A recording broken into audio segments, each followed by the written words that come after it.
what tends to happen as coaches is when the ones that mess around, we focus our energies into trying to get them to behave. When that happens, the ones who sit on the fence tend to go, oh, the coach is giving attention to those players that are messing around, and subconsciously copy the ones that are messing around to get the attention from the coach. I think in terms of discovering what people's motivations are for playing football, the simple answer is just to ask them and find out why they're there. I think often what we think they're there for might be slightly different to what they are actually there for. So people will obviously be there to learn things and get better at their skills. But I think a lot of the time, and this can stem from children right through to adults, they're there in terms of that social element. They want to either make new friends or they use it as their time to be with their friends and interact and catch up with them. I think people often use it as a bit of a, perhaps more adults here, but a bit of a way to just get away from everything and take their mind off things and get into the zone where they're just playing and not having to think about anything else. People get involved for obviously health reasons. I think it's also just being brutally honest, like a lot of young players are there because their mum or dad want them to be there and want them to engage in a sport. So I think there can be positive reasons why they're there, but there might also be factors that might affect their enjoyment as well. But yeah, I think it's just really important to ask them and understand what they're there for, because that ultimately can help us shape how we go about our coaching to try and meet those needs as much as possible. How would a coach be able to spot that your team or individual players are perhaps, maybe they've lost them a little bit, maybe they're a bit bored because they're not getting what they really want out of it? What would a coach need to look for if that was to happen? I think the two things I always look for are the energy and tempo of the session. So you know that when they're engaged and when they're motivated, like there's just almost a buzz within the session. They're fully engaged in what you've asked them to do. There's a high energy to it. There's a high intensity, and I always use that as a bit of a measure of when I need to move the practice on, because as soon as it starts to dip a little bit, I know that I need to progress it because we've lost that energy and we've lost that tempo. So I always use that as a bit of a measure. So energy and tempo, and then the other one is when players are starting to mess around. You know that you've lost them and they're getting a bit bored. So I think just looking for those little different, and it won't be, they won't all suddenly start misbehaving at the same time, but you can start to see where you are losing one or two. And again, I think it's recognising that. And yes, you might be able to re-engage them as individuals within the same practice, or it might be that you need to give them an extra challenge. So you might still again be doing the same practice, but you're giving them an extra challenge or an extra something to think about. But again, if they're on the whole, they're all messing around, and I think that again is the time to progress the practice on. So yeah, they're the two things that really stick out for me. Energy and tempo. Has it dropped? I probably need to progress this or change it. And then their behaviours, if they start messing around and running off and all that sort of stuff. So I think the first thing I would say is, in every coaching session that you go to, your players aren't going to do what you want them to do for 100% of the time. That's guaranteed. So I think first of all, have some patience to recognise that that's going to be the case. From what Bex has said, I'll say the same. I go noise and nuisance. So if it's loud and there's a buzz, then they tend to be engaged. If they become a nuisance, that's when you can see that they've lost interest. So your challenge is, as a coach, is to make sure they're not a nuisance and the noise is high. So one's low and one's high. And that's I think the responsibility of the coach. So it's really easy of us as coaches to go, they're messing around now. They're not engaged. It's their fault. I'm going to say, as coaches, I'll put the pressure back on the coach to say, well, what's the reason that player is messing around? What's the reason they're disengaged? Is it because they're bored? Are you talking too much? Is the practice too easy? Is the practice too hard? Are they playing with one or two players that they've had an argument with at school, so you need to pair them with somebody different? So I always put it back in with the coach. If they're disengaged, what are the reasons that they're disengaged? And as a coach, what are you going to do about it, as opposed to blaming the players because they're just being silly or whatever? Why is it they're being silly? If you find the reason out, have a think of the reason, and as a coach, impact their behaviours in terms of the nuisance, which will then hopefully get the noise going when they're engaged. I think that's such an important point, and actually taking the responsibility on us as coaches, because if we don't and we start to put the blame on the players, we then spend the next 10 minutes trying to get them to do what we've asked them to do, and you're just wasting your time, because all that's going to happen is the behaviour is just going to continue or possibly get worse, because actually it needs moving on, it needs another challenge, it needs something different. But if you're so focused on who's to blame, you've lost that 10 minutes. So I think the sooner we can switch and go, right, I'm seeing these behaviours starting to mess around. Why is that? What can I as the coach do to change what I'm asking them to do, to try and just put a stop to some of that behaviour? So I think the sooner we can do that, if you're just putting the blame on them constantly, you're losing time, because you're almost getting into a bit of a fight, and yeah, they're not gonna do what you're asking them to do, and it's probably going to get worse. How do you deal with players then who are perhaps disengaged, but because either the session's not challenging enough, or there's quite a lot of mixed ability within the group? So how would you potentially deal with that?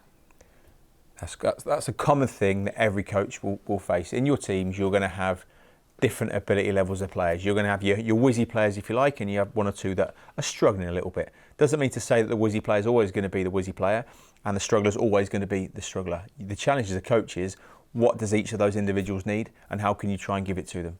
So it might be as simple as, rather than a one-size-fits-all practice, you split the group into two and you group them, however that may be, to support their development. So it might be your whizzy player is grouped with a struggler, if I'm allowed to use that word, struggler, and it might help bring them up.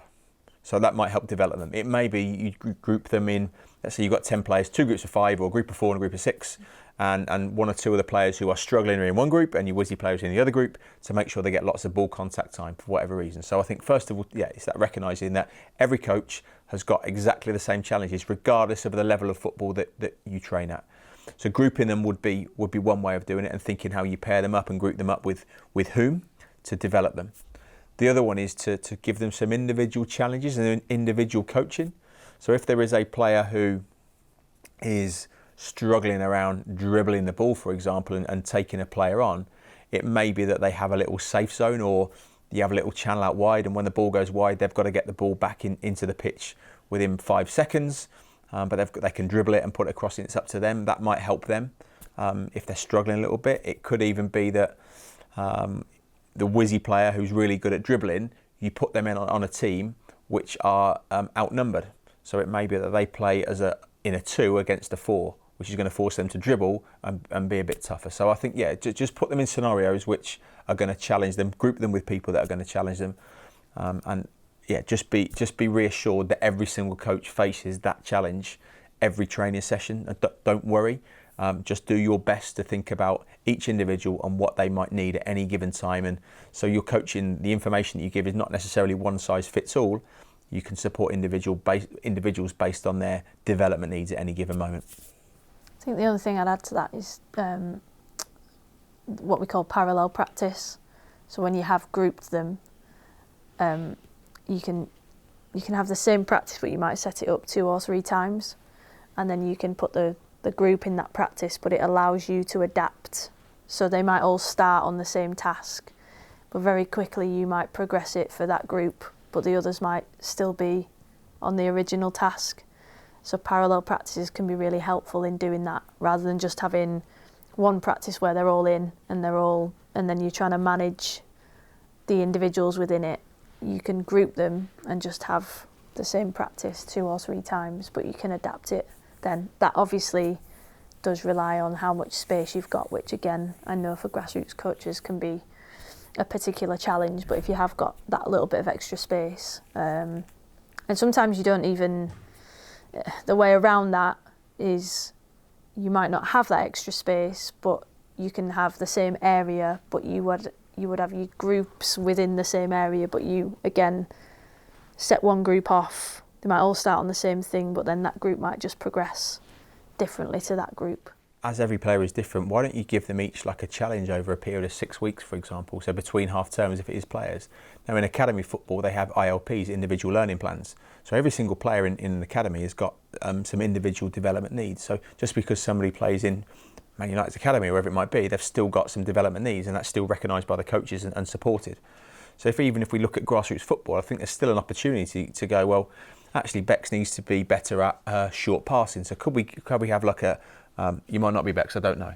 But yeah, could we give Bex a little bit of support on short passing and a challenge over 6 weeks? And then that directs my coaching. It may be that I'm a player who needs to be better at long range shooting. So I have something around long range shooting and I'm giving them some support and some top tips to be able to do that.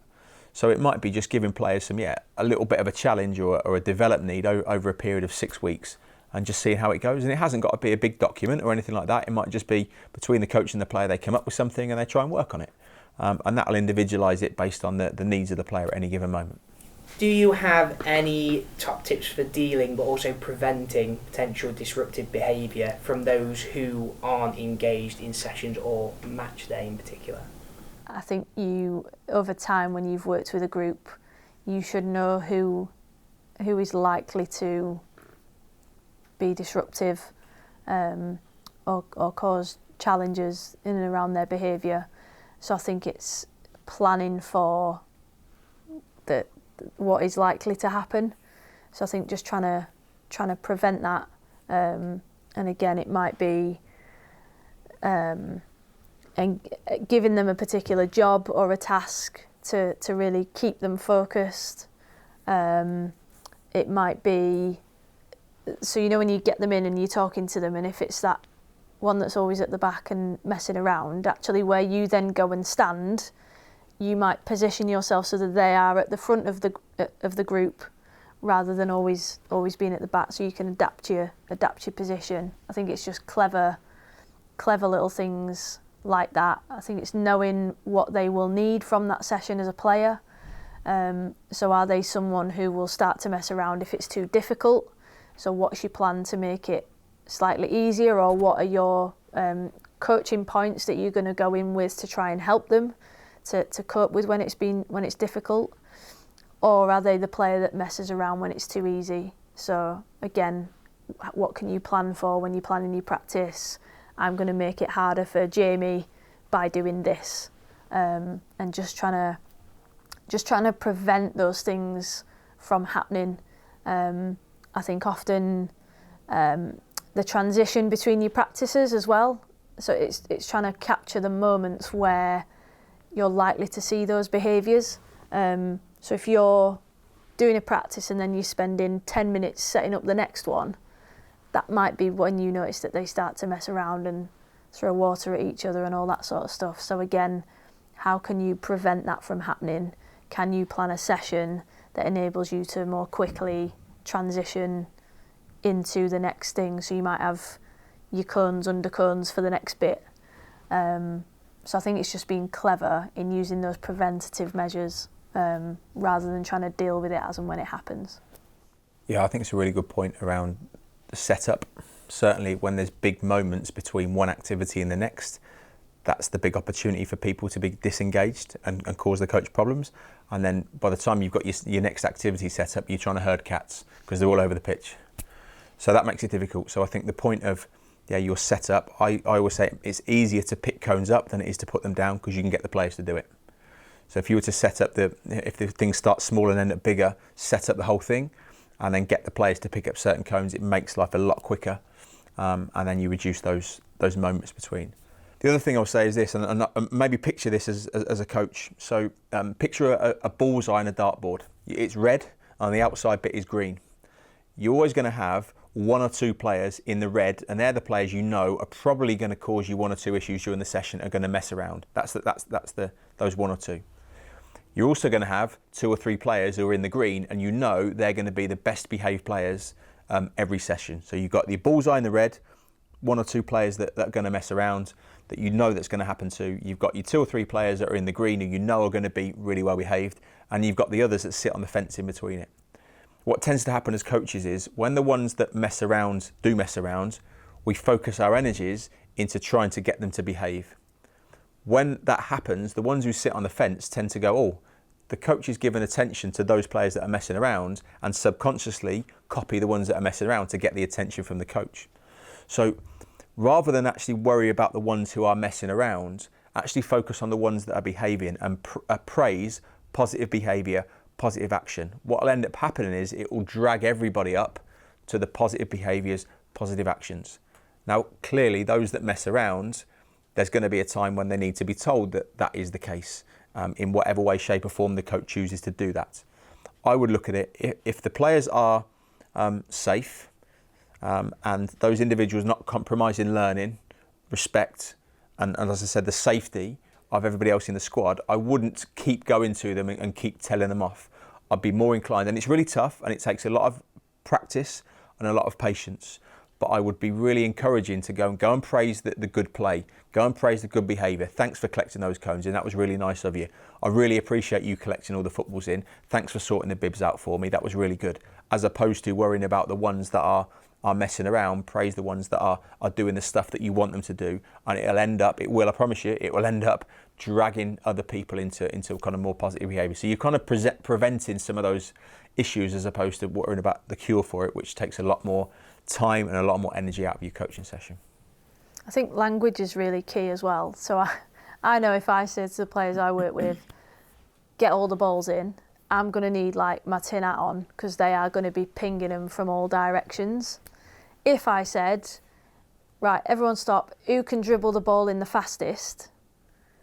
The change in language rather than get all the balls in, because that gives them any way to then get the balls in, they're going to be smashing them. Who can dribble the ball in the fastest? They're focused on the dribble and trying to impress you with their dribble. So they're dribbling it in rather than booting it at you and hoping that it lands in the bag and you're there with the bag like trying to catch them all. So I think that how you frame it in terms of your language is key. Or you might say, right, everyone pick your ball up, walk sensibly and safely into the... And again, you're always going to get your outliers who will just smash it anyway, but it might just limit that because you're giving them a real specific focus about how you want them to do that, rather than just giving them freedom of getting them in whichever way they want. I've got a nice little example of actually working with 2 players who were causing each other problems as well as others on the same team. Both wanted to be the alpha male, score goals. Took them out of the practice and said to them, you've got 2 minutes. I want you to write down as many things as you possibly can on this tactics board on what is a good teammate. And they wrote 5 or 6 things in the space of 2 minutes on what they thought a good teammate was. I was like, great, go and show me what it looks like on the pitch. Off you go. So rather than me telling them how to behave, they've come up with what a good teammate looks like and are applying it themselves. So rather than me trying to tell them. So that might be another little tactic that coaches use, which I found quite effective, especially with not necessarily the older ones, but certainly with young players, that seems to work quite nicely.